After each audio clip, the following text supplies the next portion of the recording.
Hey guys, my name is Alex Nisley, and so for my project that I'm doing for fuel science, I'm doing it on the next generation biofuels, so particularly algae. So the problems with the first generation biofuel is that the U.S. cannot meet its energy demands with conventional biofuels, so like corn and soybeans. It just there's not enough land to actually physically be able to provide enough energy. So the U.S. uses about 60 billion gallons a year. This is for airplanes or ethanol production or biodiesel production. And a lot of times, like they'll compete with land for food production. This causes a food price instability.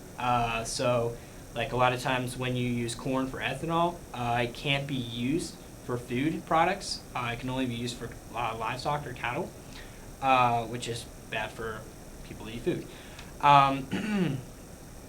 Another thing is it has a low energy rate of return. So ethanol is approximately about 1.3, and biodiesel is approximately about 1.6. This is very arbitrary because a lot of so when you have corn, it takes a lot of fertilizer to create corn, and this is basically made from fossil fuels. So it's very arbitrary, but that's about the approximate figures. Okay, so algae as a solution. So algae has a much greater productivity than the first generation biofuels, such as corn and soybeans. As you can see, I have a chart here on the right. Corn is about it yields about 18 gallons per acre. And soybeans is about 48 gallons per acre. So soybeans is a little bit better, but it's not really that much better. And then as you can see, you have like mustard seeds, sunflower. They're better, but algae is about 1,200 to 10,000. So that's a huge difference. You know, it creates a lot of oil per acre that it uses. Another thing is, algae does not compete with food. Many people don't eat algae for food or anything. And another thing is, it doesn't use arable land, so it can be in the desert, and it can be also, there's certain strains of algae that are actually they can go into salt water. So they can go into oceans. Another thing is, it can be in conjunction with a wastewater treatment plant. This means that it can break down organic waste, so that you don't have to use chemicals to do that. And then that's while absorbing CO2.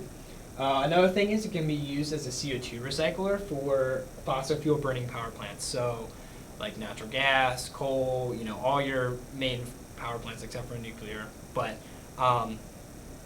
it can, one thing algae needs is it needs a very rich CO2. It needs to be in a very rich CO2 environment, which is exactly what fossil fuels give off. So it's a cost-effective way of recycling CO2. And it can also be used as jet fuel, which is huge because the U.S., half of the U.S.'s fuel consumption is used for jet fuel, where ethanol and biodiesel cannot be used for jet fuel. They can only be used for cars and trucks and things like that. Is there a future in algae? Well, the Department of Energy has funded $18 million towards universities and companies around the country to make it better efficiency. Algerol has actually created a commercial algae facility in the United States. Algae.tech has expanded their facility in Georgia to at about 50,000 kilos per year, which isn't very much, but it's a start. There's just a few of the companies that have been taking the initiative to making biodiesel a future for everyone. In conclusion from my findings, second generation biofuels from algae seem to have a promising future. The DOE has recently refunded projects, which improves efficiency and conversions. It seems that the technology needs a little bit more research and development to be financially viable in the future, but it definitely does have a future, and I'm sure you'll see more of it. So here's my sources.